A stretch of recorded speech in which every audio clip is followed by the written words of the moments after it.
Morning, everybody. My name is Jared O'Leary. Been playing drums since 1998, and boy, do we have a lot to talk about today. So normally in these streams, I share how I practice, what I'm practicing, etc.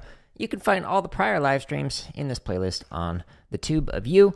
I've got timestamps in the description for what I'm working on, what I'm talking about. Today, we're going to be answering a bunch of questions that I've seen lately. I've kind of compiled them, and we're going to be talking about all sorts of things from like why some teachers are bad, or what is a ruff, how do you do different ruffs, etc., or things related to how to practice, how to get better on drumline, all sorts of interesting things. Now, I'm going to take this and turn this into an edited video or a compilation of different highlights, drumming tips, and I'll put it in this playlist that has, I think, around 10 hours, of drumming highlights. Generally work better. Wow, I'm really loud.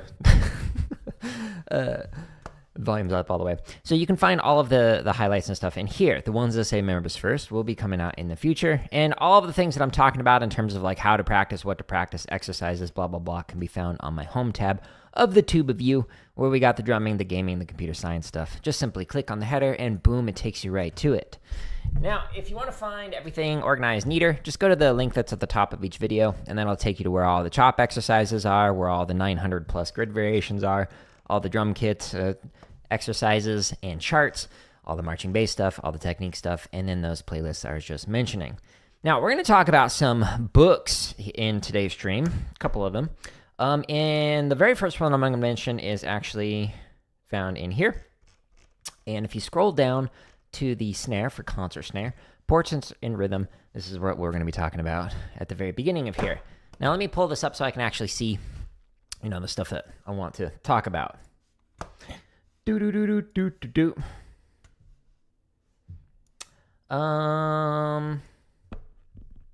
see. Okay, so we already got a question. Looking to go to ASU.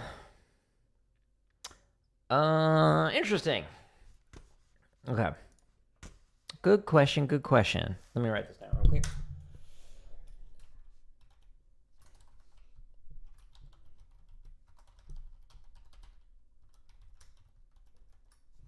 Okay. And sorry, pulling this up. Okay, so I've got a ton of notes. I spent like the last hour and a half just going over these questions and whatnot, and putting some notes down in here. I don't even know if we'll be able to get to them all today because, we got a lot that we're going to be talking about. Okay, so the question is about how to make your left arm stronger, and how to get into like a drumline, and thoughts on HBCUs, which are historically black colleges and universities. Okay, so first thing that I recommend, if you want to work on improving your left hand, is to take the exercises, any of these exercises, whether it's chop stuff or the technique stuff or the grid variations or whatever, and play it off of the left. Start with that. So if you see sticking where it starts on the right, play it off the left. You can also just sit there and work on stuff. We are working on isolating out just one hand at a time. So for example, if you play these timing exercises, you could play this all on one hand, etc. But what you want to do is like work on this in conjunction with the other hand. So the actual best thing that I recommend doing, instead of just only working on the left or only doing things off the left, which is what you'll hear with most people, is work on stuff as double stops. So this particular playlist right here has a bunch of exercises in it that do right, left, both. And the reason for that is because you want to work on stuff in isolation so you can refine your technique with your right hand, then your left hand. And then the double stops makes it so you can hear whether or not they sound the same, because ideally you want your hands to be even. So if you're playing a double stop and it sounds like a flam, whether you're playing like a rhythm like that and it gets that weird, instead of like a popping sound, that's how you can work on it to try and balance things out. So not only are you working on like the rhythmic balance, but you're also working on the velocity balance. So are you playing in a way that your hands are moving at the same speeds, etc.?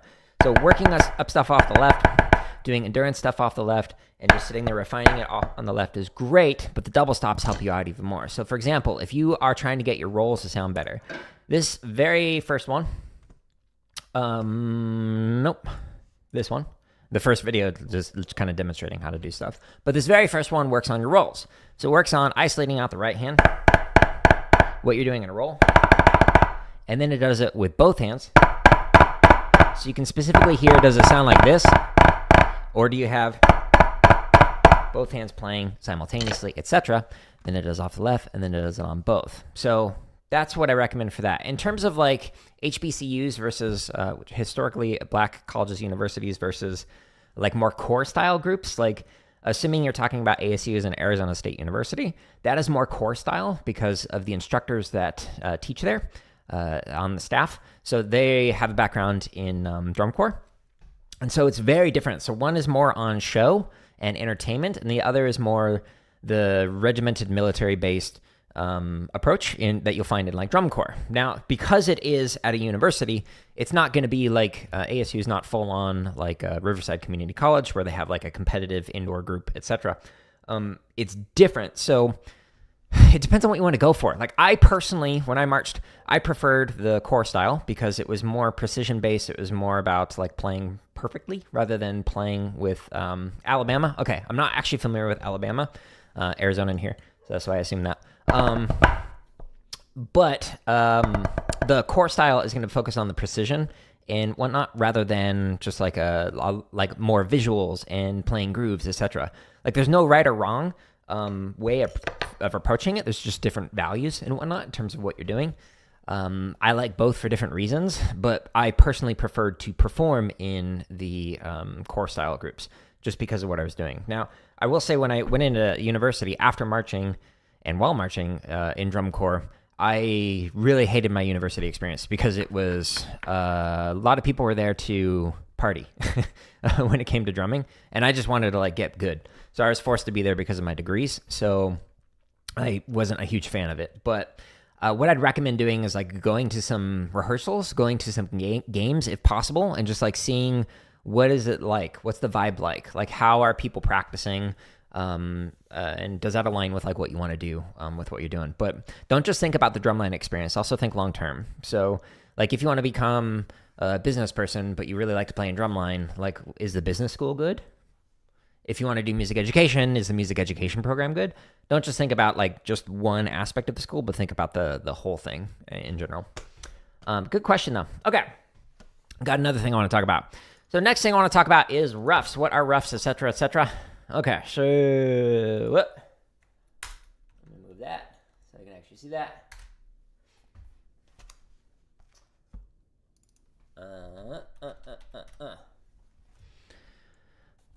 Okay, so let me actually go back here. When practicing with these... Man, that's loud. I'm going to turn that down. Just in case I pull up another exercise. Do. Okay.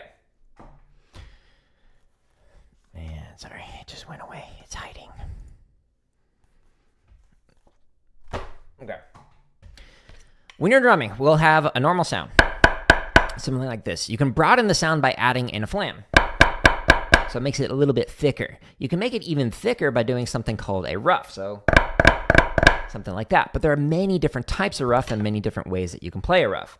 So for example, in this book, Portraits of Rhythm by Cerrone, we go to solo number 9, and we go to the bottom of the page right here.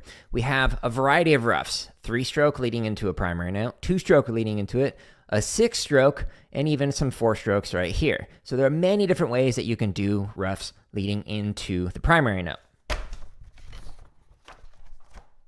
What is the overall goal of this? The overall goal of this is to try and broaden the sound. So instead of going ta, or instead of going cha, you're going ja. So it's making it longer leading up into a primary note. Now, when you're doing this, there are different ways that you can play it. So for example, if we have a 3-stroke ruff leading into a primary note, you could play alternating like that. You could play it as a Swiss. You could play it as a puttada, so right, left, right. You could play it as a 3-stroke.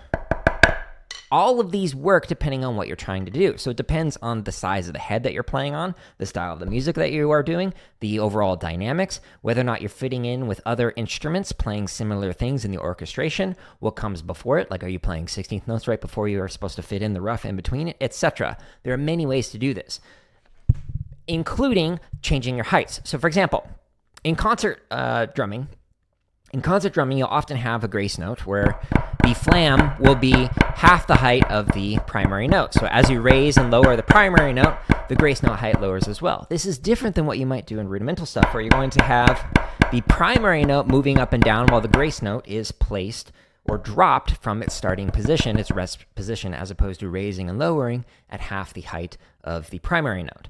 Now, if you're doing this and you want to have a more open-sounding rhythmic ruff, you might play something like a Swiss. and you might have it at half the height, or you might even have it really low. And it might sound like a rhythm. Or you could play it as a 3-stroke, and it's going to sound more closed off and more like just like broadening of the note as opposed to a rhythm right before the note. So there's no right or wrong way to do it. So for example, that 6-note ruff leading into the primary note in Cerrone's solo number 9, when you're doing that, you could play it as a 3-stroke like that. You could play it alternating. You could play it as a paradiddle-diddle, a little bit faster though. You could play it as like 2-4. You could play it as a roll, so a triplet. There are many different ways that you can do it, and you're going to change the height of the lower notes, the grace notes, to either be half the height as the primary note or make it really low. So there's no right or wrong way to play a ruff. It just kind of depends on the context that you're playing this, and it could be a small amount of ruffs where it's like 2 notes, 3 notes, 2 notes. I screwed up. 3 notes, 4 notes, 6 notes, 9 notes. Whatever you're going to do, like there's many different ways that you can do it. You got final rounds of auditions? Good luck. That's awesome that you made it that far. GG's. How'd you go about playing a 3-stroke ruff? It depends on what you're trying to do. So again, you could play it as a Swiss. You could play it as a pas-de-deux. You could play it as a 3-stroke. You could alternate it. There are many ways to do it. If you want it to be a rhythm, or do you want it to be a broadening of the note? That will kind of determine how you're going to do the sticking, as well as what comes before and even after what you're playing. So if you're playing like, you're supposed to put in a ruff in between like the downbeat and the last 16th note, that's going to change what kind of sticking you use versus if it's just like an isolated note like it was in Cerrone's book. So there's no right or wrong way to do it. It depends on so many different factors when you are playing. But what's cool is like you get to kind of determine that, because unlike with rudimental stuff, it's likely only going to be one person playing on the snare drum, and you get to determine just how long that broadening of the note is to fit in with the rest of the ensemble or solo, etc. As opposed to rudimental, where you have to worry about like how am I playing it with everybody else next to me. You have to really define that and make it uniform, etc. Good question though. Now you can find the book for this. Cerrone, if you go down to the tips and lessons, if you go into here, books and gear I recommend, that can take you there. Just go to the snare section for concert snare. This is the one that I recommend. There's another version that's just the music, but this one has the music with some notes from the composer that says like, hey, here's how I recommend playing this, or here's a sticking that I recommend for this passage, etc. So you'll learn a whole lot more. It's like studying with Cerrone without actually studying with Cerrone. So it's like the next best thing that you could do. So that's what I would recommend. Okay, we got a bajillion more things to go through. Okay, so we went through that. We went through... Why isn't it showing that? What? There we go. Went through that one. Okay.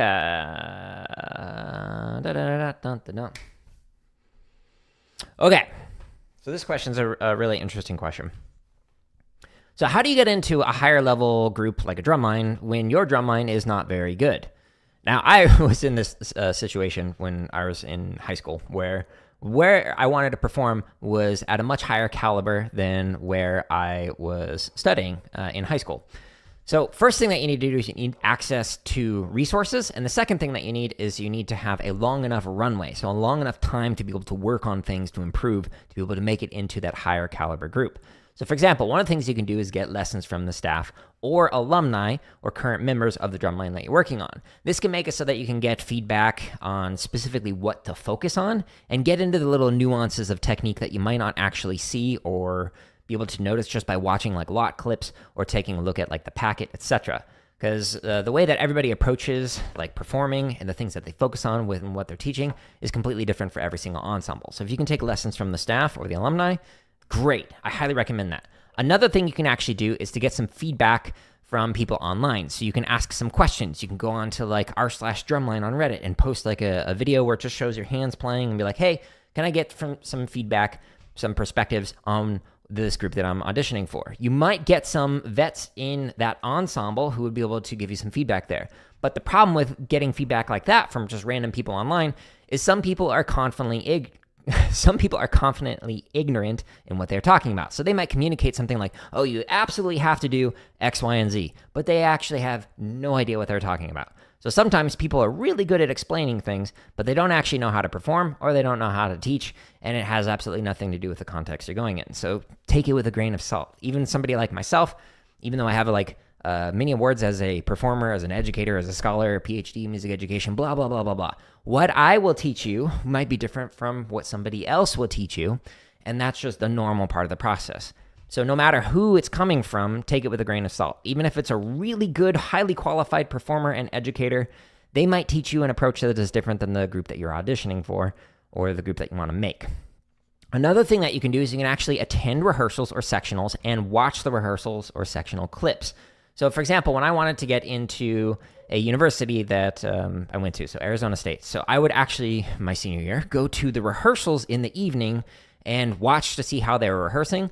I would then go and chop out with some of them after rehearsals, and then I would also attend some of the sectionals because I knew some of the snare drummers on the line because I marched with them in DCI when I was in high school. And so I was getting all sorts of feedback just by watching them and then also being able to drum with them like in sectionals and then after rehearsals because I was attending that. So you don't actually have to pay for that when doing that. Thank you for the subscription on YouTube. I appreciate that.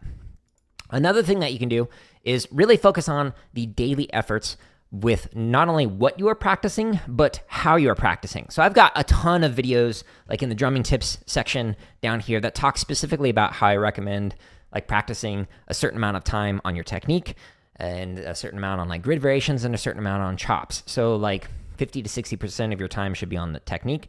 30 to 40%-ish should be on like grid variations, and then the rest of the time, 10 to 20% should be on chop variations or chop exercises. Don't focus on just like playing cool licks or playing chop exercises or shopping sprees, blah, blah, blah, blah, blah. Instead, what you need to focus on is the stuff that's going to progress you. So these exercises, the grid variations, which help you improve rudiments, or the technique exercises, which help you improve like your rolls or your flams or whatever, your timing, all sorts of things like that. Focus on that rather than focus on the fun stuff. It is quite the grind to actually work on practicing over an extended period of time. If you give yourself a long enough runway and you have enough of these resources, like the thousands of free exercises on here, and you get some feedback, whether it's from alumni or staff or from people online who actually know what they're talking about in the context you're trying to work on, that can have a significant improvement in your playing over time, even if you're on an ensemble that is not very good at the moment. And then ideally, you can teach the people that you're working with so they slowly get better, and then everybody is happy and kumbaya, blah, blah, blah. Another thing you can do is you can just ask me questions on YouTube, whether it's in a live stream like right now, or if you are in the comments section on any of these play-alongs or any of the drumming tips videos, etc., you can leave a comment on here, and I will often take those questions and I will turn it into something I talk about in the live streams, etc. Okay, what is the hardest thing to do on drums? What is the easiest thing to do on drums? That's a very difficult question to ask and to answer, because there's just like so many nuances there. So like if I told you just like playing that, that could be the hardest thing that you'll ever play to make it as consistent as possible. It could also be the easiest thing you ever play. It really depends on like the level of granularity that you go into with whatever it is that you're working on. So as I've gotten better, I found more things to work on. So while my skill has improved, I feel like there's more to work on. And so like, it's the same thing with in research. So like my PhD is in music education. And like as I got better as an educator, I realized there's more and more things I did not know and did not know how to teach. And so I felt like there's more and more things to learn and more things to refine. The exact same thing with my playing. So as my playing improved, like something that might seem easy is going to be absurdly difficult. So like I studied with Dom Moeller, who's the drum kit professor at Arizona State University. And that guy can play just like a standard like boom, chick, boom, chick, boom, chick. And it sounds so good. Like you listen to it and you're just like, oh yeah, oh wow. You just want to like bop to it all day long. And then if I played on drum kit, you'll be like, okay, and? Because he's refined the basics so much to make it just like everything sounds tasty on the drums. You have to like hear this guy play live compared to like even just like mic'd up performances. Like he releases some videos and like you're just like, okay, and? But when you hear him live, you're just like, everything sounds tasty. So that's an interesting question, but like there's so many nuances that you can't really like give a definitive, here's something hard, here's something easy, because anything could be hard, anything could be easy. Is there any way you could send... what do you mean? Oh, is there any way I could send you some drums? No. Okay, let's see. Okay. So next question is... Let's see. One of the things that you need to be able to improve as a section leader or as an instructor is being able to stay in time while everyone around you might be rushing or dragging. So one of the ways that you can actually work on that is to play a recording, like a lot recording, of people who are playing slightly out of time from what you're doing. So you could use like one of these play-alongs and set a metronome to 150 and then set the play-along to like 148 and then sit there and try and play along to the metronome playing at 150 while the play-along is just slightly out of tempo from what you are doing, or while listening to like a lot clip, etc. So that's one way that you can actually practice being able to stay in time while everybody else around you is rushing and dragging, which is something that a lot of like beginner section leaders and beginner instructors have a difficulty with because they want to follow the ensemble because that's what they have been kind of socialized into doing for potentially years of performing as an ensemble. So you want to like fit in with a group, but when you are the section leader or the center, or you are the instructor, you need to be able to focus on staying in time while everybody else might be out of time. And so that's one way that you can actually practice that. Robin, good morning on TikTok. How could you explain playing through the drum and activating snare wires at different heights to a new player? There's many ways that you could actually do that.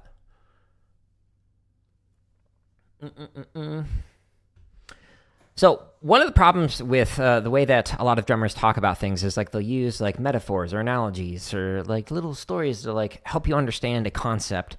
Like, oh, you're supposed to like dribble the ball, etc. This can create some confusion with some beginner players because they just don't understand, okay, well, exactly mechanically what am I supposed to do to make this snare drum part sound like wind blowing through bamboo? I don't know. So one of the things that I recommend if you want to work on like your overall volume to make it so that you can get more sound out of like an accent or out of your taps, etc., is to just go to the timing transitions exercises here underneath the technique exercises. Thank you for the sub on YouTube. If you go here, towards the top, there's an exercise called rebound. This exercise is very simple. All it's doing is just speeding up to 16th notes and then slowing back down to quarter notes. While you're doing this, though, you're working on a velocity stroke, which means that you are going to start at whatever height you're going to start at and get the bead of the stick to go into the head as quickly as possible and rebound as fast as possible. Hence the reason why this is called rebound. So when you're playing this, without squeezing your hands, without making it so that you're playing tense, you're just simply going to move your hands as fast as possible so that you get out of the way after you basically throw the bead of the stick into here. This exercise is great for working on that. You can do this with any height that you're working on this. So when I was previously teaching a drumline, we would play this not only at full height, where we'd be working on this on the right hand as double stops on the left hand, etc. Not with this technique, I'm just over-exaggerating just for funsies.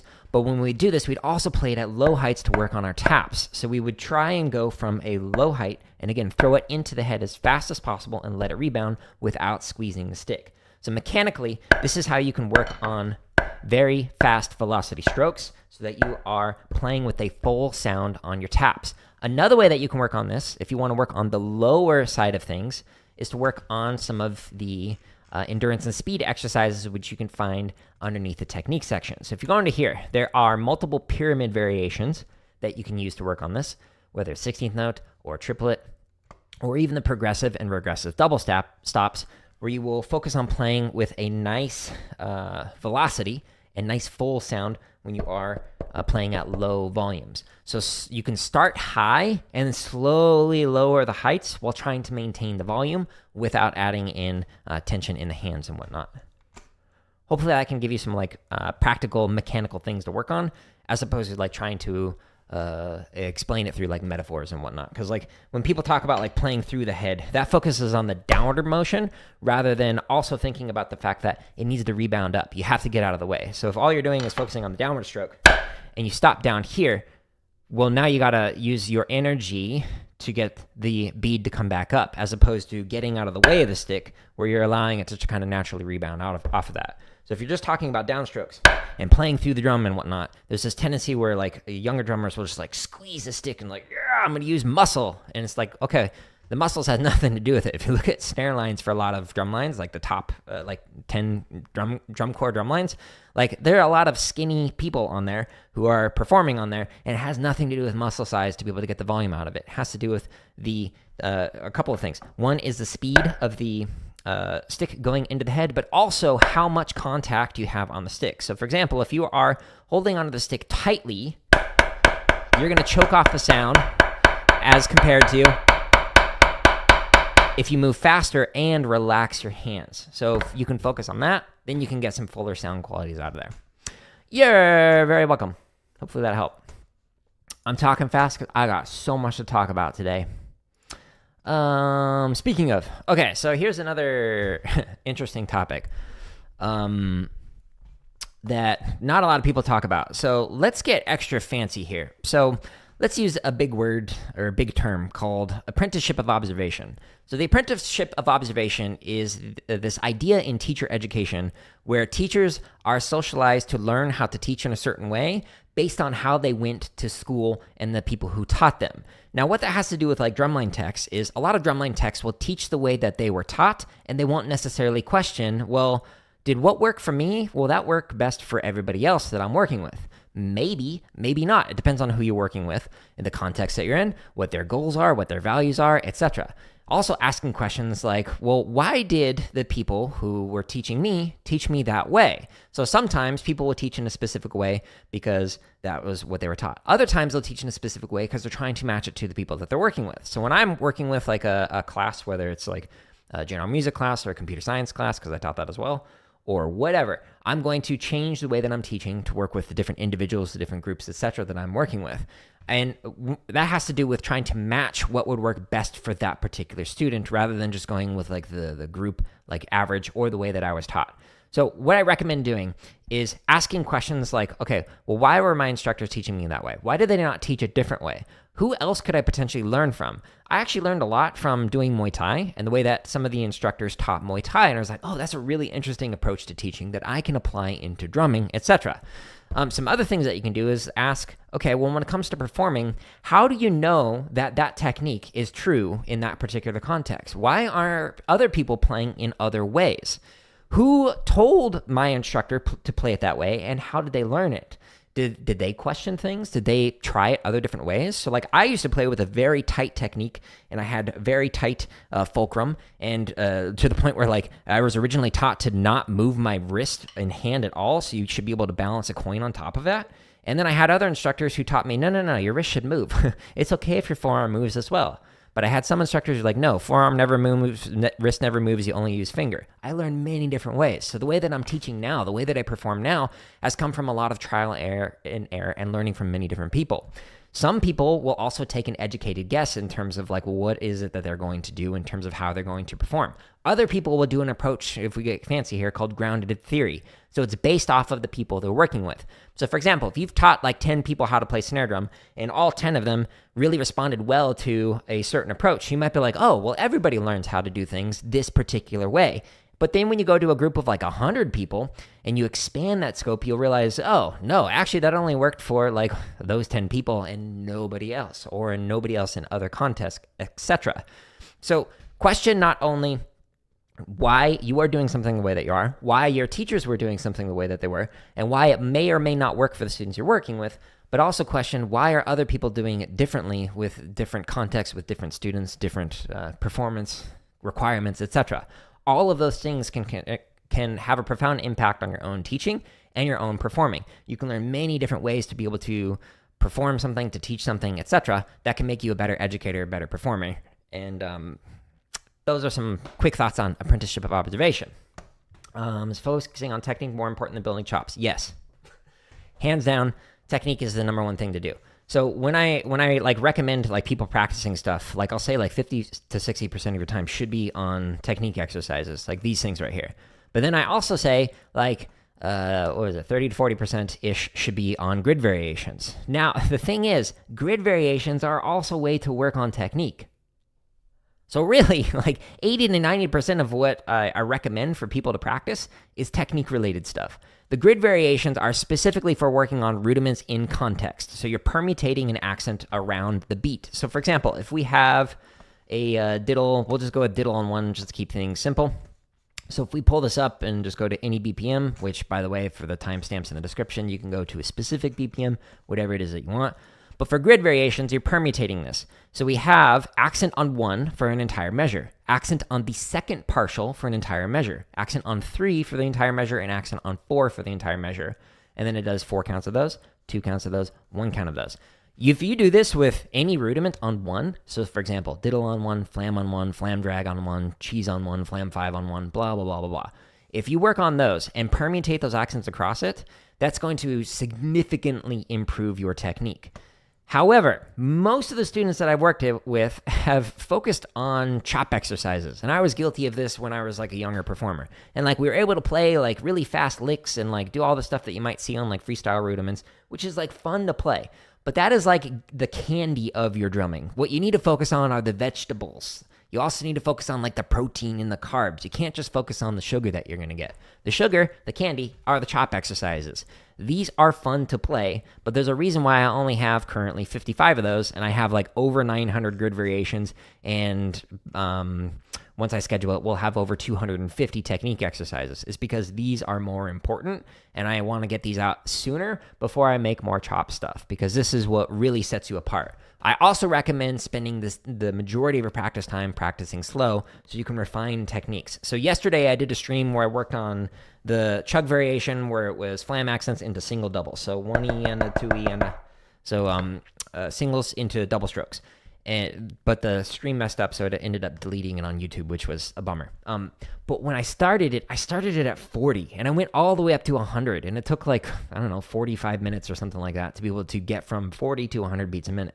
Going up one click at a time, using the play-alongs to work on it. That's what I recommend, is really refining your technique slow, so that way you can be able to play it fast over time. Do I have music involving play rudiments on drum set? Not necessarily rudiments. So there's many approaches to drum kit. There's horizontal approaches to drum kit. So you're playing more melodically, and you're thinking of like moving around horizontal, so you're moving around the motion. And there's also the vertical approach to drum set, where you are stacking on layers and layers of rhythms.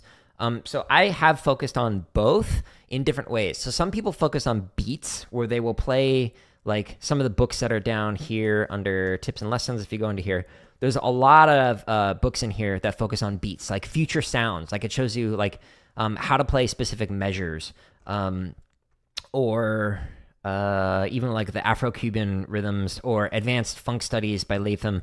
Like all of those books focus on playing a groove or a beat, and you'll like repeat that over and over. And then there are some books that focus more on the melody. So for example, like the limb independent stuff that I was working on, what was it, a couple days ago?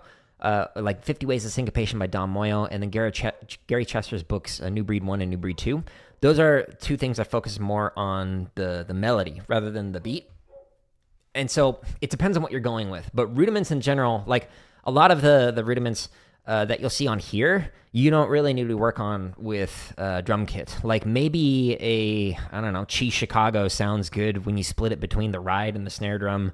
Like maybe, but odds are you just need to focus on sticking, diddles, and flams, and then you'll be good. Any of this other stuff like cheeses, flam drags, flam fives, blah, blah, blah, you probably don't need to work on for a drum kit.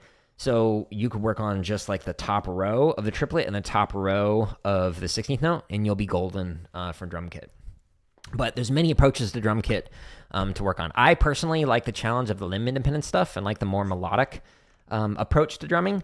So that's why I work on these charts, and that's why I specifically work on limb independence that I demonstrate in this particular video that kind of outlines the Gary Chester's approach for limb interdependence and how I'm applying that with the drum charts, inspired by Don Moyle's book, 50 Ways of Syncopation. But yeah, good question. How do I know what dynamic to play? Taps are still at piano. Great question. Are you talking about in concert or rudimental? Or actually, I can just answer it for both. So when it comes to drumming, there are many ways to approach dynamics. So for rudimental drumming, it's often played as a two-height system. So you'll play tap height will always be like at 3 inches, and then accent height is the thing that changes. So you might play like triplets where you're slowly like raising and lowering the accents while maintaining the same height. So for example, you might play at piano basically, and then slowly go up to like mezzo piano, mezzo forte, forte, fortissimo with the accents, and then everything else is going to lower. But when it comes to concert percussion, one of the things that you might run into is the dynamics are changing, crescendos, decrescendos, but it's got accents and taps, and you're like, well, what am I supposed to do? So there's like a ceiling that you need to think about with dynamics. So each one of the floors is going to be a different dynamic. So you might start off at piano. That's floor 1. And then floor 2 might be mezzo piano. But within each one of these floors, you can fluctuate with this. So if we're going to say that piano is between 3 and 6 inches, well, you might play at 3 inches, or you might play at 4, or maybe 5, or maybe 5.5, and you might still call that piano. So if you play an accent, you might go 1 floor above for that. So you might go into the mezzo piano, or maybe even mezzo forte if you wanted to be more emphasized and keep it like tenutos at mezzo piano. Or you might keep it all the way so that you're playing at the ceiling of here. So you might be playing like 5 and 3. So you might play triplets like this, or you might play like this. And as you raise things with concert percussion, you'll also raise the taps, as opposed to rudimental, where you are keeping it so that the taps are staying nice and low. So there's a difference between concert snare drumming, or drumming in general, or just percussion, where the dynamics will fluctuate, both the taps and the accents. But if you're playing a two-height system with rudimental, then you're going to keep the accents the accents are going to change, but the taps are going to stay at a consistent height, generally speaking. Sometimes you might want something beefier where you're going to be like, hey, play the taps at 6, or even play the taps at 9, etc. But most of the time with rudimental, it's not going to be that way. So if you look at a lot of the like top 5 drum lines, most of them are playing everything at two-height system. Like if you think of Blue Devils or Blue Coats, Boston Crusaders, sort of mainly two heights. But if you look at somebody like Vanguard with Paul Rennick, they are constantly changing their dynamics and textures and whatnot. And that's because of more of the concert influence. And there's no right or wrong way or approach. It just depends on like, is the background of the people teaching that ensemble, is it a concert percussion background? Is it a drum kit background like Blue Coats? Or is it like a rudimental background like Blue Devils? Like all of those will heavily inform the styles that they use, the way that they approach different playing, etc. Hopefully that answered that particular question, but that's a good question. Okay, another one. Okay, so this one is, whoops, it just hid. Sometimes when you're teaching students, they will not understand a concept, and you as the instructor are trying to figure out why, but you might not be sure. Like, well, what's going on? What is it they misunderstand? What do they need more information on? One of the things that you can actually end up doing is ask the student to teach you whatever it is that they're struggling with. So for example, if they are having issues with like fulcrum with the traditional grip or something like that, you could be like, okay, here's my traditional grip, here's how I'm playing, what can I do to improve this? And then the student will be like, okay, well, you got to make, instead of like a capital T, make it like a lowercase t, and like you need to put it on the cuticle. But then they might not mention anything about the middle finger, and they might not mention anything about the pinky finger, what happens there. So then you can be like, okay, well, I'm playing like this, so I got the cuticle, I got the lowercase t, that's great. But what about these other things? And then that will help them to understand, oh, I need to think more about this, or, oh, I didn't actually realize there was a gap in my understanding. So if you ask them to teach you, it can help you understand what it is that they need to work on. It could be like, well, my wrist is bent like this, or my palm is facing up like this, and just over-exaggerate some of the extremes with things that are misunderstood, and ask them to teach it back to you, and then you can learn, oh, I need to talk more about this, or oh, I need to think about a different way to approach how it is I hold the stick, or how it is they play a rudiment, or whatever it is that they're working on. Okay, let's see what the next topic was. Again, I spent like an hour and a half going through just like a bunch of questions before the stream. Okay. This one I'm going to need a pause to like read because there's a lot of notes in here. Okay, so if you are a section leader or an instructor, you set the tone of the ensemble. And there are a constellation of reasons for why people participate. Some people might participate for social reasons. They might participate because they just want to perform in front of other people. Other people, like myself, prefer to just improve. So you don't even need to have like a performance as like a goal or as a deadline or something to like strive for, but instead you just want to play to get better. For me, that was why I wanted to do it. Other people wanted to perform to compete, so that's why they're participating, and there are many more other reasons for this. Every single person is going to have a different kind of thing that they value, and they're going to be there for different reasons, and could be for multiple reasons. Like it might be both social and competition, but not so much performing and improving, or it might be the opposite of that, etc. So do you end up going with the values of the group majority or the group minority when you are setting the tone as either the section leader or the instructor? That is something you have to be able to figure out. So if you're going to go with a group, are you going to go with the group section? So for example, I march and snare. Are we going to have the snare line set the tone for the rest of the drum line or rest of the percussion ensemble? Are we going to look at the battery as a whole? Or are we going to look at the percussion section as a whole, or even the band as the whole? Sometimes I have taught in drum lines where the drumline vibe was a very different vibe from the band vibe. And that just had to do with like trying to keep things cohesive, really focusing on whatever the values were with that ensemble. Whereas others, it was a whole collective experience where the band had the same values as the percussion, which had the same as the battery, which had the same as each section in there. So like the snares, tenors, basses, etc. Now, another thing you got to be able to consider is, well, what do you do when the values shift over time and might not align with your own values? It's not necessarily a bad thing to walk away from those kind of scenarios. So I've worked in a drumline where they were really focused on individual improvement over an extended period of time. And then it slowly shifted towards the ensemble wanting to focus on just like performing and social reasons of like being cool within the school. And myself, I wasn't really interested in that. So I ended up leaving that ensemble and teaching at another place that was more interested in doing this. It wasn't that they were doing something that was wrong or that they shouldn't have been doing. It's just the ensemble changed and it didn't align with my own values as an instructor. So I went somewhere else. If instead I would have stayed there and said, no, you have to do what I want as the instructor, that can be something, to use some fancy terms, known as axiological colonization, where you are colonizing, using fancy words, the values of the students that you were working with. So this can create a problem in that you are saying, hey, I understand that you value this thing, but I actually value this other thing. You need to do it my way because I'm in power. And that can make it so that students are resentful and they might not want to practice, they might not want to perform, and they might just end up quitting. I have seen that happen in different groups, in different classes, etc., all sorts of different contexts, and that is something to consider. That might be something that you're okay with, but you need to be able to figure out, are you making a choice for someone, or are you going to meet them where their values are and teach them in that way that they want to be taught? So when I used to teach privately, I would often tell the students like, hey, I will teach however you want to be taught. Like, you're paying for this service and I'm here to provide some information for you. If you want me to be stricter, phone alarm's going off. If you want to be stricter with the expectations of like what your playing should be, or if you're here to just learn how to have fun, I can teach along that continuum and like help you out in different ways, or not, like depending on what you want to do.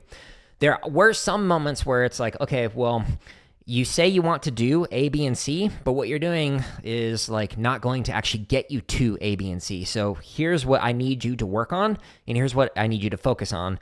Whether you're the section leader or the instructor, sometimes you need to do that. So sometimes people just want to eat the candy or the dessert rather than actually eating the protein, the vegetables, etc.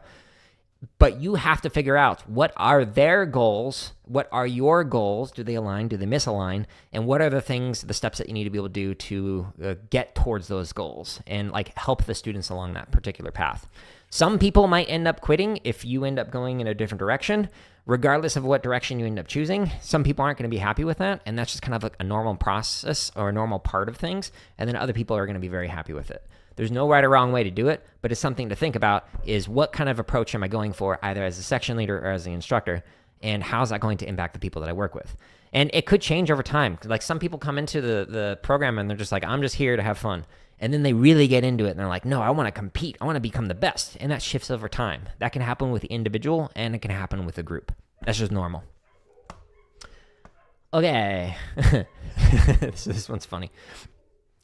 Sometimes when you're working with students, you don't need to say anything because it's very clear they already understood the lesson before you actually had to say anything. So for example, I was walking back to the band room in rehearsal, and sorry, there's dogs barking. Let me get some water while they do that.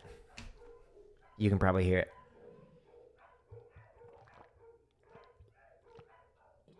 We're doing choir practice.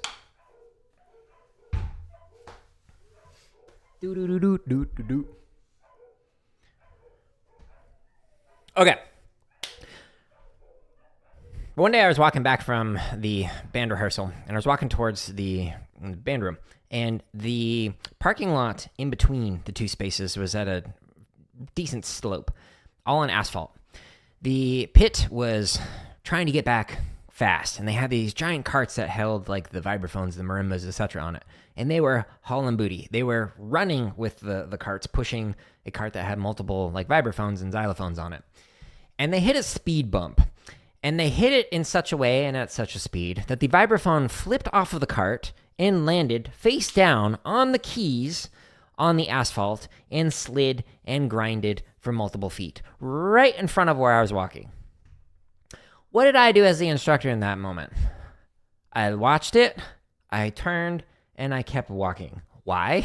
Because looking in the eyes of the students that were pushing that cart, it was very clear to me that they had already learned the lesson and they would never do that again, and they never did. Went up to them afterwards and was like, did I need to say anything there? They're like, no, because they realized that they messed up. Now, years later, I went back to that school and was like helping the band director out with like tuning the drums and whatnot. And I went back remembering that story, and I looked at the vibraphones, still scraped on the top of the keys. So sometimes you as the instructor need to say something to be able to like, hey, don't do that again. Other times it's pretty clear, okay, they understood the lesson without me needing to say a single thing. Could I do a Moeller stroke lesson? Yes, good question. Okay.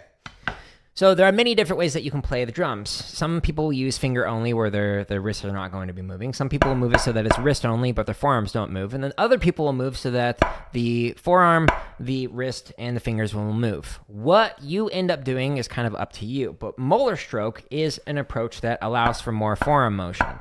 So what you might end up doing with a Moeller stroke is you will lead with this like whipping motion with your wrist where you might lift up, your hand will come down, and then it'll whip like this, okay? So when you're playing a stroke with Moeller, it's got that kind of a stroke as opposed to initiating from the bead, and the bead comes up and then comes back down.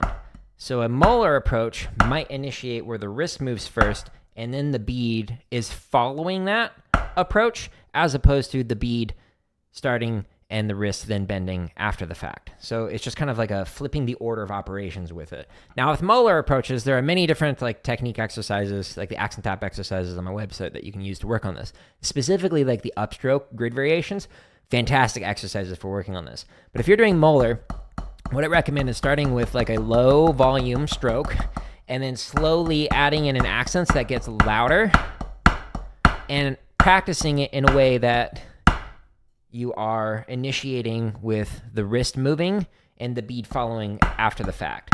Now, if you go full Moeller stroke as opposed to like a modified Moeller stroke that you'll often see in like rudimental, which is like more of what I do, a full Moeller stroke will even have strokes that, this is very exaggerated, will end up so that the bead is not hitting parallel with the drums. So like flat with it, and it could go more towards perpendicular. So like if you watch like Jim Chapin playing, when he's playing, he will use strokes like this, and that's because he's playing on drum kit where he can get away with that, whether it's traditional or with match grip. When he's playing this, he's the only person who's playing on drum kit, so he doesn't need to worry about uniformity. So if there are drum lines who want to use Moeller, they're often going to use a modified Moeller where you're still going with as parallel as possible while allowing the wrist to do the bend before the bead moves. And that allows you to get more power out of the sound, more volume out of the sound quality while staying nice and relaxed. But it can slow you down a little bit because you're not relying so much on the finger, which can be faster twitch when you're playing this way. So it depends, like, do you want more sound quality? Do you want more volume? That's up to you.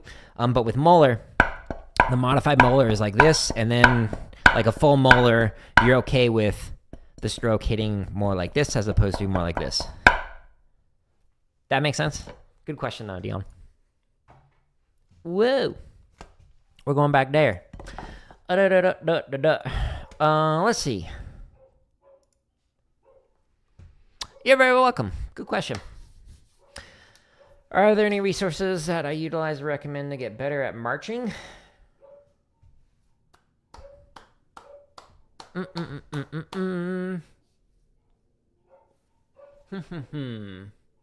question. I'm thinking.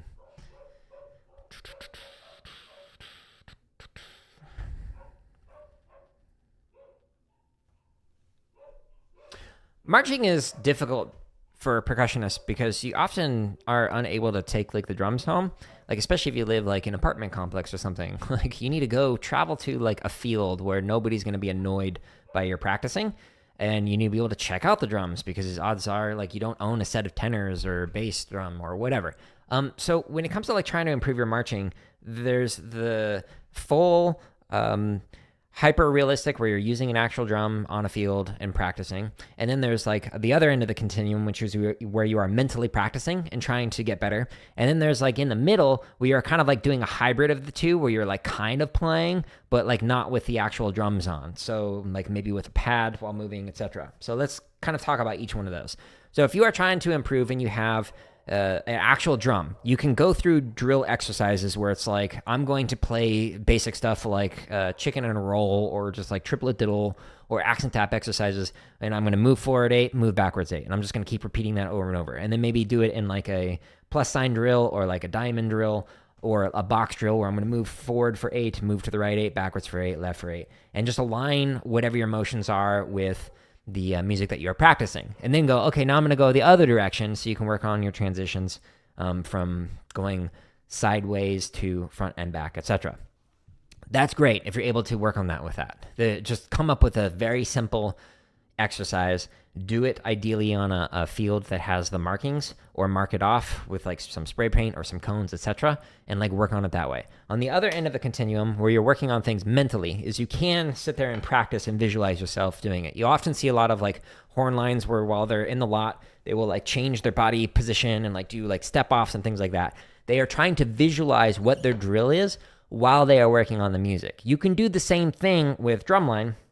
While you're marking time, you can sit there and you can like try and work on stuff, and then like, okay, I'm going to do this, I'm going to go this way, and you can visualize doing that. That's cool and all, but it's not as effective. It's about as effective as like 80% if you do it really well, but that's if you do it really well. In the middle, if you can't take your drums home, is you can actually practice it while playing like this without your drums on. So it's going to give you a different like balance and a different weight when you are practicing stuff, but it can make it so that when you're doing this, it's more lifelike, more realistic than if you are just trying to visualize things. So you can go through all of the basic stuff of like doing the different box drill, plus sign drill, etc. When you're working on stuff, but play it like this, where you're playing on the underside of your forearms, or if you do traditional, you can play it like this.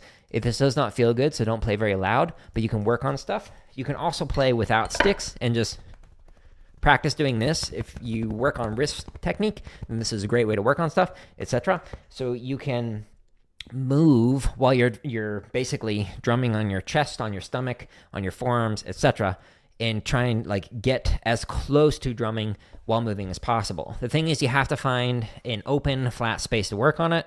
So I've done rehearsals with myself, or practice sessions rather, with myself, like in parking lots. Like I'd go to the school or go to like a large like Walmart or something and just go to the back and just like practice on a flat surface there, or go to a park or a soccer field or whatever, football, and you can work on it that way. So that's how you can work on your marching without necessarily having a drum, or just kind of like using your sticks. But hopefully that helps you out with that particular question. Good question though. What is the exercise you practice most to increase chops? There's no answer to that, actually. There's not a single exercise that I can recommend to improve chops. What I recommend to improve your chops is actually to work on your technique. If you refine your technique, like using any of these exercises, that will improve your playing. But if you want to improve your speed and your endurance, you could do the technique exercises or these chop exercises or even the grid variations and play them like 5-10%, maybe even only like 1 or 2% faster than you can comfortably. But do that for a small portion of your time. So like no more than 10% of your time. So at the end of these practice streams, when I'm like actually playing and not just answering a bunch of questions, I will spend the last like few minutes chopping out on something. So if you like go all the way down to here, the drumming live streams, if I'm working on something, that was chopping out with stuff. So RCC's Maury Spree. Like when I'm working on this, at the end of these practice sessions, I will play something fast to work on improving my drumming. So if I can play something at like 100 beats a minute, and like that is the fastest that I can play, I want to train my hands and my brain to play and think faster than I currently can. And so what I will do is set like the play along to like 110.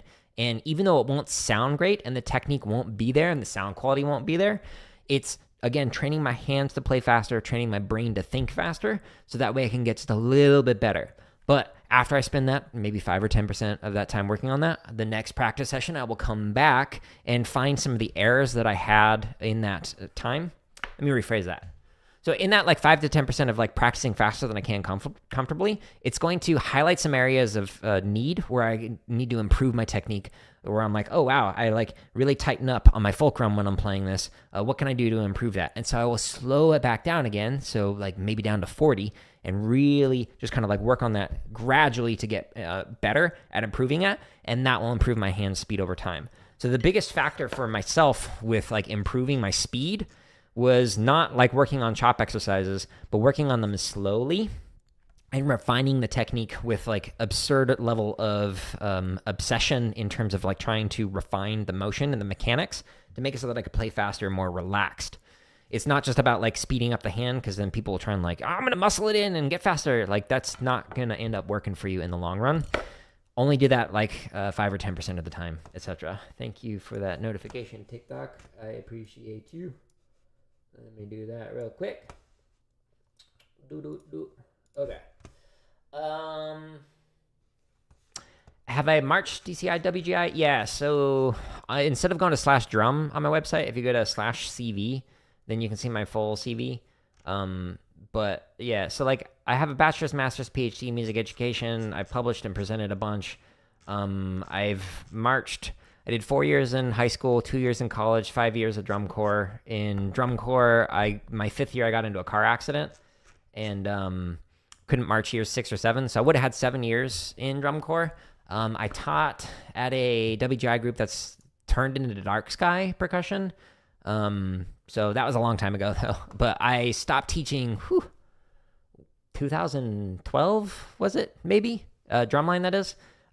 Because when I was working on my doctorate, it was just too hard to do my residency for my doctorate full time. Did that close? No, okay. TikTok was frozen, but everything else is good. All right, cool. But anyways, so I stopped teaching drumline during my doctorate, and then my doctorate led me into a new direction where like I was exploring music and coding. And so that's when I got into teaching computer science to explore that intersection. And so that's why like on my website, there's all this computer science stuff and then all this drumming stuff and then the gaming stuff, because I'm just a nerd and I like to do that. But yeah, so I've taught every single grade, kindergarten through doctoral student, and I've been teaching since 2003. So I have a lot of teaching experience and have like won awards as a performer, as an educator, as a scholar. So you can find all that on /CV if you're interested in nerding out over that. Do I have any warm-ups on the site? I'm not laughing at you. Yes, I have over 1,000, literally, for free. So any of the videos that say members first are just early access. There's like, I think around 250 of those, but there's 55 chop exercises here. There's 386 triplet grid variations, 533 16th note grid variations. There's over 100 timing exercises. There's 55 drum charts, 267 marching bass stuff. There's going to be 250 technique exercises. I've got 10 that are like waiting in drafts that I need to schedule for release.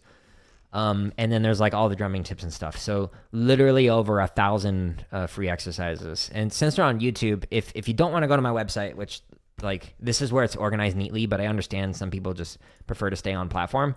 If you go to my home tab of YouTube, this is where you can find everything organized because there's literally over 1,000 exercises.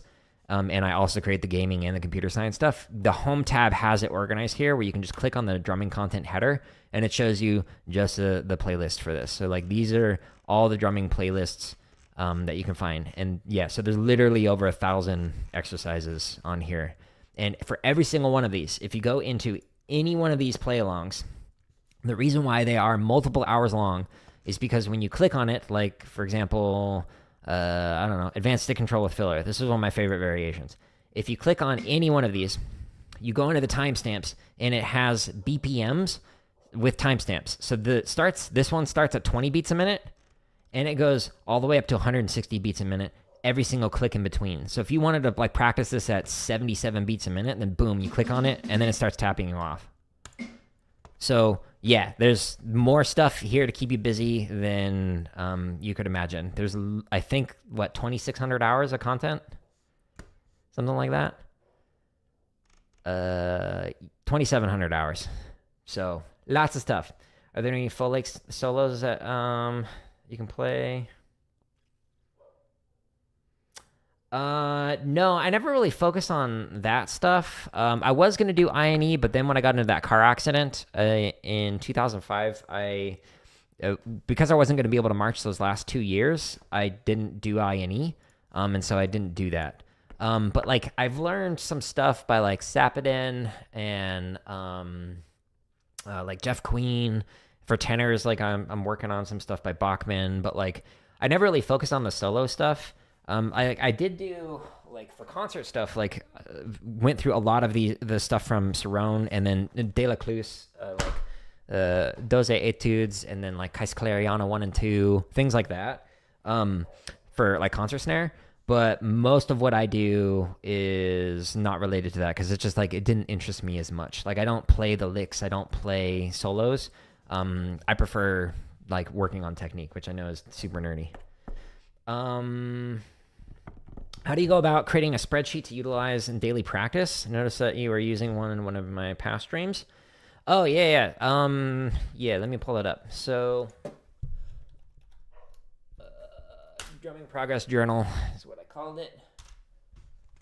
Okay, so when I'm doing the drum kit streams, I'm using this progress journal to keep track of like what worked and like what I need to improve. So I have this column over here that will tell me how, on average, I am playing these particular limb independence things. You could do this for any kind of exercise, like triple diddle or stick control or whatever.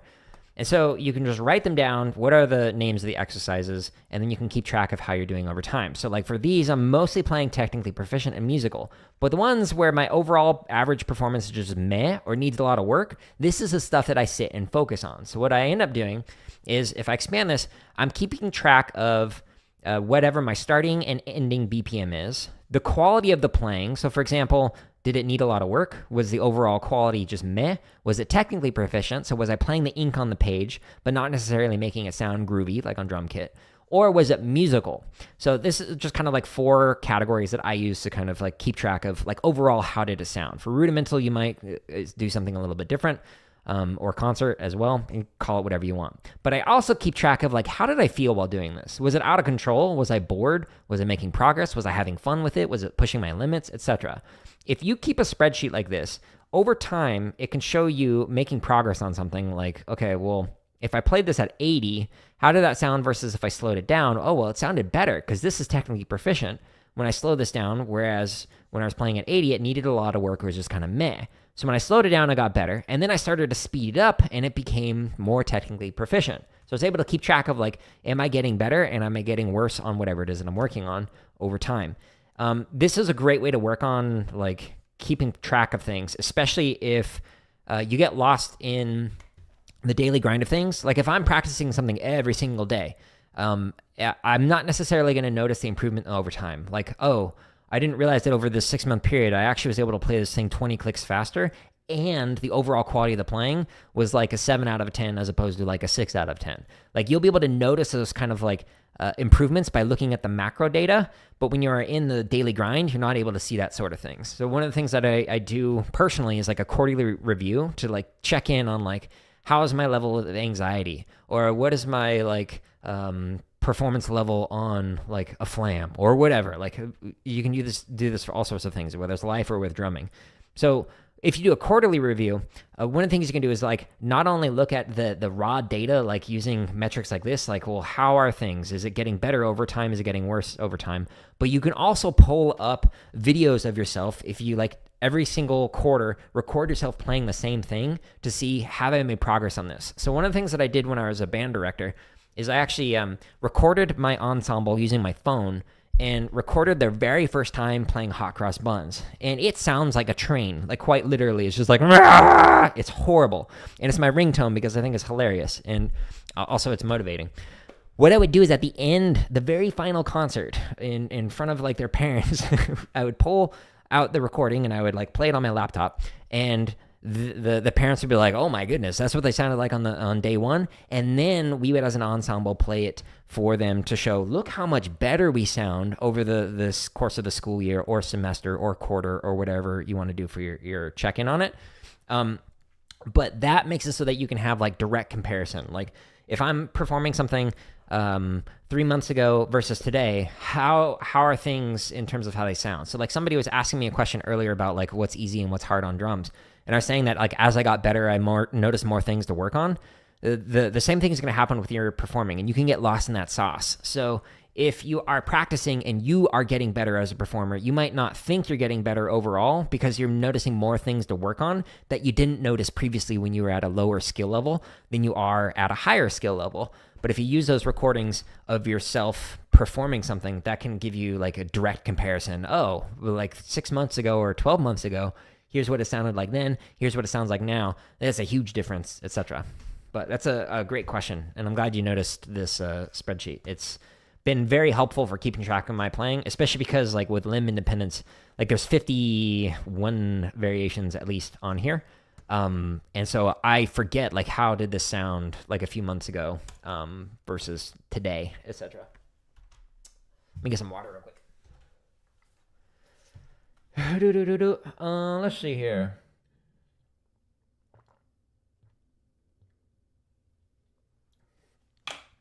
Playing stuff at 5/7 and Dion, that's a great question. Over the coming months, there are some exercises that are going to be specifically for that under the technique exercises and this limb independent stuff. I forget when they start releasing, but they specifically work on those transitions, and it does it with a variety of different rudiments. So rhythms rather. The first thing that it's going to go through are the timing transitions, like eighth notes into sevenlets, and then like triplets into sevenlets, like all these ones right here. But then, it's going to do it with like the over like 3/2, 5/2, 7/2, etc. And it's going to do that with all these different combinations, like eighth notes into each one of those 3s, 5s, 7s, 9s. And then it's going to do triplets into 3s, 5s, 7s, 9s. And then 16th notes. And then 6 tuplets, etc. And so all of these are going to release, and it's like a 4-2-1, 1-2-4 variation. So like if we do, what is this? 6 tuplet into a 7/4. So just going to like a random one here. If you look at it, the exercise itself does 4 counts, and then this is 4 counts, and then 2 counts, 2 counts, and then 1, and then it just reverses that. So these exercises are going to be able to help you out with that, but there's a bunch of them scheduled, and I forget when they're scheduled to release because there's like around 250 currently scheduled. But members currently have access to all these videos because they're members first. But again, they are going to come out. So this will help you specifically with that. And they're scheduled to release over the coming months. So excellent question. And I sincerely hope that this really helps you out with that. And then there's like, these are all just those transitions going from one rhythm into another rhythm. And you'll be able to hear rhythmically perfect interpretations of it from 40 all the way up to 200 beats a minute. So again, with any of these play-alongs, like you will be able to go into the timestamp for it and pick whatever BPM you want, like 185, and you can hear exactly what it sounds like if it's played rhythmically perfectly. And then there's also a ton of technique stuff, or timing stuff that's going to be coming out as well, like a bunch of different timing exercises that are like working on different permutations of triplets or 16th notes or swung 16th notes, etc. And so again, all of these are scheduled to release in the future as well. So stay tuned with that for that. Yeah, you're very welcome.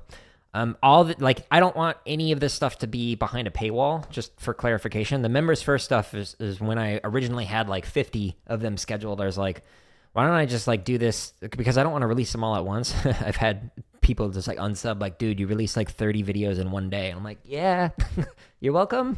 Question mark. But so what I ended up doing was just scheduling one every single day and then making it the members first. So I do give away gifted memberships on the first of each month. And so if you get one of those, like YouTube randomly selects who gets it, then you'll be able to get the members first stuff for free. But again, you don't have to pay for any of this. It's they're all scheduled to release for free. Do I make any money from non-member exclusive videos? Yes. Yeah. So not a lot though, like pennies woo per day. This was definitely not something I should have quit my six-figure job over. Like making YouTube content is nowhere near what I was making previously. But we're in a fortunate position, my wife and I, because we were able to live off of her income. And because we saved a bunch when I was making like an absurd amount of money as an educator, we're able to like be fine off of this. So eventually I want to be able to make like what I was making as a teacher, like through these videos, just from AdSense. Like I really want to avoid sponsored deals and whatnot, and just make it so that like if people use these play-alongs, the ads that YouTube will put in between the like 5 reps of the play-alongs, like hopefully that will equal like what I was making as a teacher. But right now it's like nowhere close. Like it's literally like dollars, like single-digit dollars a day, like $2 a day.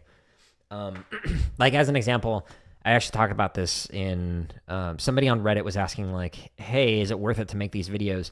And so I was talking about how just this first one, the fast, slow, fast, like this is a really cool practice tool where you select a BPM and it starts off at a fast tempo. It slows all the way down to 40 and then it goes all the way back up to your starting tempo. So like 150 beats a minute all the way to 40 to 150. And it just slowly, one click at a time, goes a little slower, slowly goes faster. This took me over 80 hours to make, 80. And it made me 16 cents since it's released. 16 cents. So because I have a lot of videos, again, I make like a couple bucks a day, but it's definitely not worth it. If you're like thinking of doing this for money, like good luck. But yeah, good question though. All right, let's see. Okay. So this one. Okay, so I often see people talking about how they make a mistake and they feel like, oh, my career as a drummer is over. Like I'm in high school and I messed up on this one thing and the judges noticed and everyone's going to be mad at me, blah, blah, blah, blah, blah. So I just want to say that like everyone I know who's a performer has made mistakes. So like myself personally, I have dropped sticks like on the stick out when doing like a duet, like in front of an audience and just like, whoop, there goes my sticks. I have completely forgotten an entire drum solo in front of a lot of people, like in the lot, in front of some really good drum lines. I had my drum fall off my carrier and even had my carrier break during a performance. So I had to like hold it while I was like attempting to play and like finish off what we were doing. I had a timpani piece during my recital where it was an audio recording that I was playing along to. So it had a bunch of extra like synthesized sounds and I was playing timpani on top of that. We did a sound check with that one and the person who was running it hit pause rather than hit stop. So when we started and we hit play for me to start the piece, it started several measures into it when every single measure at the beginning was a completely different time signature. So I had to like improvise and be like, I have no idea where we're at in the music. And then I had to like be able to jump back in and go, okay, this is where I think we're at. And then was able to continue to perform. I also had there's very random, but in college, somebody didn't show up to play a snare solo for a concert snare drum with a large ensemble in a performance in front of a bunch of people. So I had to sight read a snare part, and it was all in 4/4 until the very last couple of lines. There was a random 3/4 bar, and so I'm reading this like complicated thing. Like I'm actually doing a great job with it. I'm like so happy that I work on sight reading every single day, but I missed the 3/4 bar. and I screwed up the timing of something right before a caesura, which means that the entire ensemble, everybody stopped playing, and I played a rim shot that should have been basically a beat before that on the release, right before the caesura. So I've like made all these mistakes, and this was in front of a bunch of people. But not just myself screwing up. There's like so many other stories I could tell you of other people screwing up. I've seen some people who forgot a solo in front of the entire school of music, in front of hundreds of students and staff member. They went up and they were playing a string instrument, and they completely forgot what they were doing. They tried restarting, forgot again, tried restarting, forgot again. They just bowed, walk off stage. I've seen percussionists, like drummers on drumline, trip and roll out of their drums and out of their carrier during a competition for a band day. I've seen people who have tripped while performing and have caused a cascade of tripping on the field because their drum fell off, and it caused one person who's marching backwards to fall. That caused the next person to fall, and it was like a domino of falling and whatnot at a performance. I've seen a student who had a panic attack mid-performance, and instead of marching with the rest of the ensemble, they marched off the field because they were having a pretty big panic attack at that moment. I've seen people who have forgotten what they were playing while on the jumbo screen, while in front of a stadium full of people at a baseball stadium, while like I was like playing through the 60-second warm-up, and the center snare just totally broke, like totally stopped playing while I was like literally zoomed in on him, and he's just kind of like, So everybody makes mistakes. So if you are the kind of person who makes mistakes and you're like, oh no, I just ruined this band day or this drumline competition for everybody, blah, blah, blah. It's okay. It happens to everybody. Just learn to recover from it. Don't beat yourself up over it, etc. Let's see. What programs do I use to make the exercises? How long do they take to make? The regular ones take a very long time. Just the template that I made for like each one of these took over, I think it was a week just for the template that I was using to do that. And that's a week of full-time like work, at least 8 hours a day, every single day while working on it. Nowadays, like start to finish, if I do something very fast with the templates that I have and be able to make something that like is the same amount of time as like something else, like from 40 to 200, and it's like the same measure length, it takes like a couple of hours because it's, I use Sibelius, by the way, to answer your question, because I have to write it out. I have to paste it across hundreds of variations on it. I have to format it, each one of those, so that they're the same like format on each one of the pages. And then it takes like sometimes an hour or more, sometimes a couple hours to bounce videos, because some of these videos are like several hours long. Others are like an hour, hour and a half, 2 hours. But some of them, because the exercises is so lengthy, like if we go into like double beat, the short, long. Yeah, so this one's almost 5 hours just for this one. So it took forever. And then I have to, like, there's not just it's also creating all the thumbnails, and there's been over 1,000 of those. It's creating the descriptions. It's being able to get the timestamp so it actually goes to the exact spot where the BPM is at.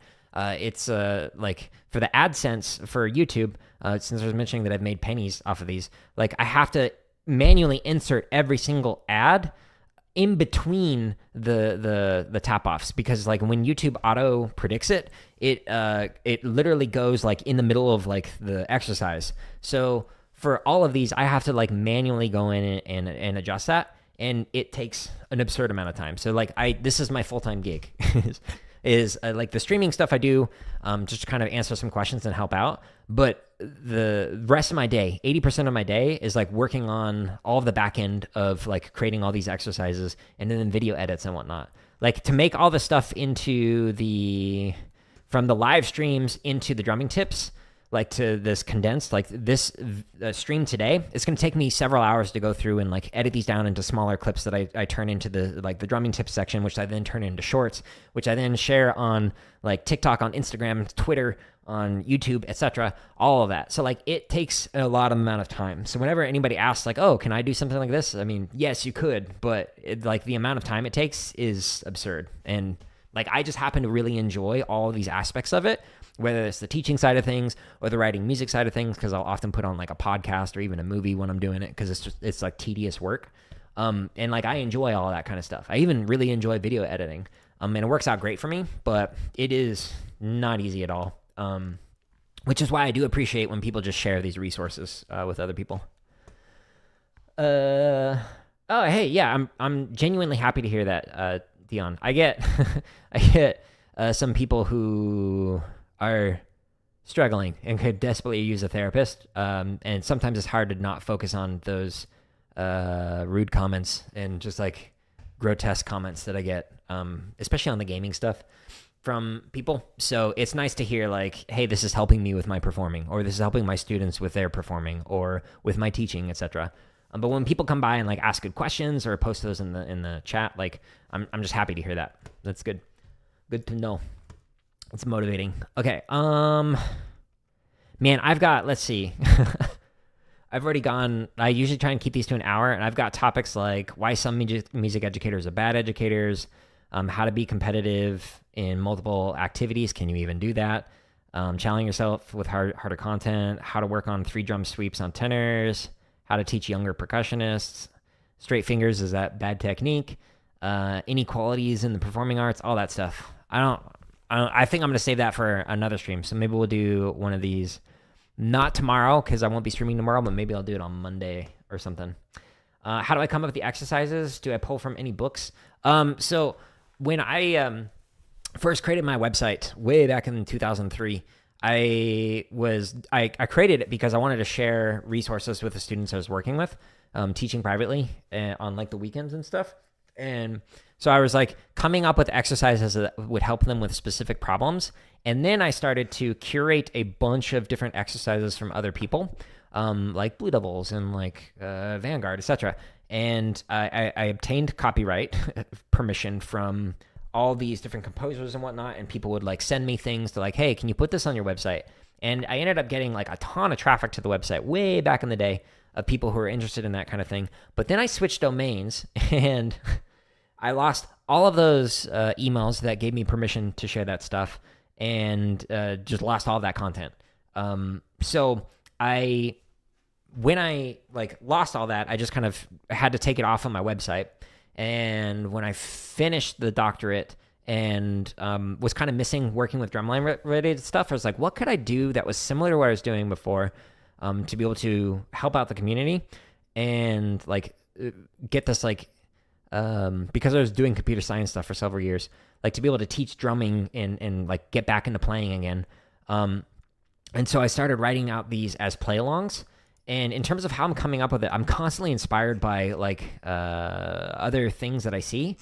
Like for example, like on Reddit, there were some people who were asking about how to play like actually I think it was Dion who asked it. Maybe it was somebody else, apologies. But like how to do the transitions from like 16th notes into like a 9-lit and things like that. And I was like, oh, I could write out all sorts of different types of transition exercises. And so now we've got like all of these, like triplets into 5s, into 6s, into 7s, into 8s. Like all of these were inspired by just a single Reddit post. And there's 52 videos in this playlist. So like that is just me being very thorough, and my obsessive nature was just like inspired by that one thing. But I've also seen like people playing stuff.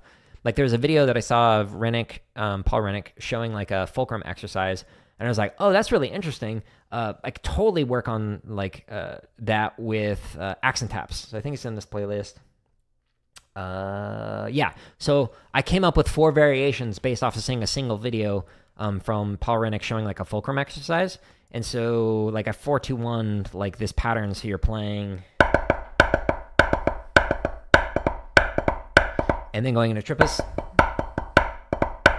etc. So like all of that was just by looking at a single video. And so I'm just constantly coming up with variations of stuff, and that came out of my practice of coming up with variations and exercises from way back when I was teaching, because I've been teaching for 21 years now. So I've had a lot of experience with this, and like being able to come up with an exercise on the fly while teaching a drumline is very important. But I've shown this in other streams, but let me see if I can find it real quick, actually. Give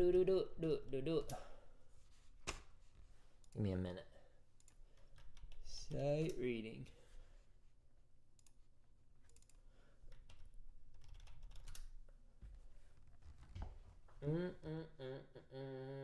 Really?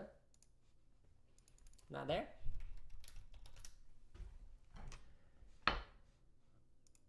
Huh. Okay. Well, I guess I haven't released it yet. So there's a stream where I like pulled up and I had like stacks of books, method books. I have behind there like several stacks of method books that I have read through and like would practice sight reading through it. And so that has expanded my understanding of like what different types of exercises could be, because I've read through dozens of like rudimental snare drum books. And so I can come up with many variations because I've been exposed to a wide range of music. And so that's why I'm able to come up with all this different stuff. How do you stop being tense when you play? Your jaw gets tense. That's interesting. I have a similar issue when I'm gaming. I'll notice it often, the jaw being tense, if like I'm playing like a competitive FPS game or something, and I'm like surrounded by multiple people, etc. Like I'll tense up, and I'll tense up like my upper body as well. The way that I work on like any of those tensions is being hyper focused on that and playing stuff slow. Hey, Waffle, good morning. So when I'm too far, if I'm like, let's say you're playing roll exercises and you're tensing up your jaw there, like triplets, little 2 counts or something, go super slow and only focus on the jaw while you're playing through that, and then slowly you'll be able to get more and more relaxed with it. It's the thing is with tension anywhere, whether it's like in your face or in your hands or like even in your legs. Like some people will lock up their knees and will lock up like their quads, etc. I've had some students like pass out while drumming because they were locking everything up, and they would hold their breath while playing, and like that's no good. You don't want that. You have to spend an absurd amount of time being focused on not doing that slowly, so you can put more brain power towards that to counteract the amount of time that you spent with that bad habit. So no matter what the habit is, you really got to sit there and like, okay, if I've spent 10 hours reinforcing this poorly, like the bad technique or whatever, now I need to spend 20 hours trying to get better at it. And it just takes time. It's a patience thing. So like I march snare, traditional grip. And when you see me practice, I'm exclusively playing match grip. And to this day, after playing years of match grip, I still have more of a Germanic approach with my match grip than I would like. I want to have more of a American grip where it's got a little bit of a slope. So my right hand does not match my left hand, or rather my left hand does not match my right hand. And so I'm still working on that. And it's because of all the years of like doing concert stuff where I wasn't actively really focusing on that, because my primary focus was traditional. And so when I did concert stuff, I was reinforcing bad habits because I wasn't really paying as much attention to it. And I kind of regret that now. So give it time and deliberate focus for months, if not years, and you'll get better at it. Excellent questions today. We only got through like half of the amount of stuff that I wrote down. So that's cool. Maybe on Monday I'll do a part 2 of this, and we'll talk about all those other topics that I mentioned. What I'm going to do is I'm going to add in timestamps later today for this particular stream that gives you like a quick one sentence of here's what I talked about in this section or this section or this section. And then I will turn those into like shorter edited versions, hopefully more coherent than my rambles on here. And then I will turn those into the drumming tip stuff and like shorts that I'll share on here. But again, everything I was mentioning is on my YouTube channel on the home tab right here.